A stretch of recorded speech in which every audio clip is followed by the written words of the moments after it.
আল্লাহ বলছেন যে মরণের কষ্ট আছে।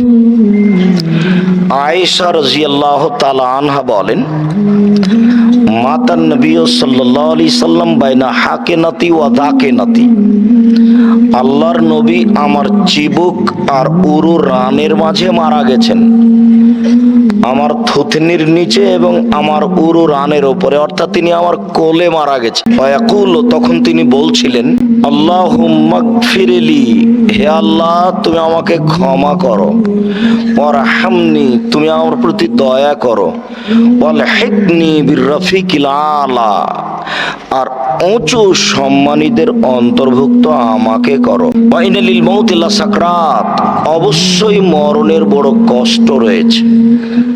আয়েশা রাদিয়াল্লাহু তাআলা আনহা বলেন, আল্লাহর নবী আমার কোলে মরণের কষ্টের কথা বলেন এবং শেষ বাক্যগুলি তার এই ছিল। আয়েশা রাদিয়াল্লাহু তাআলা আনহা বলেন, কানা বাইনা ইয়াদাই নবী সাল্লাল্লাহু আলাইহি সাল্লাম উলবা, আল্লাহর নবীর সামনে একটা পাত্র ছিল, ফিহা মাউন, তাতে ছিল পানি।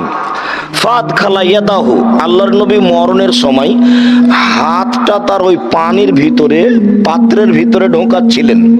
ওয়ায়ামসাহু বিহা ওয়াজহাহু, তিনি তার হাত দিয়ে, ভিজা হাত দিয়ে মুখটা বারবার মুছে দিচ্ছিলেন। ফায়াকুলু, তিনি বলছিলেন, ইন্না লিল মাউতি লাসাকরাত, নিশ্চয় মরণের কষ্ট রয়েছে। আল্লাহর নবী নিজে বলছেন যে নিশ্চয় মরণের কষ্ট রয়েছে।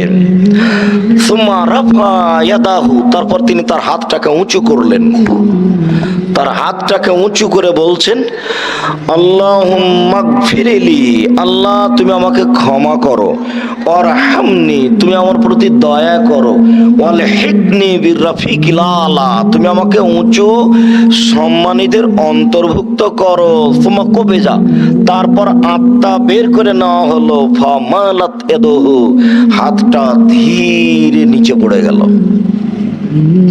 বলতে চাচ্ছিলাম যে মরণের কষ্ট আছে, মরণ আসবেই, আজ হোক আর কাল হোক, মরণ কাউকে ছাড়বে না। মহান আল্লাহ বলেন, আইনামা তাকুনু ইউদরিকুমুল মাউত ওয়ালাউ কুনতুম ফি বুরুজিম মুশাইয়াদা, যেখানেই থাকে না কেন মরণ তোমাকে ধরবে।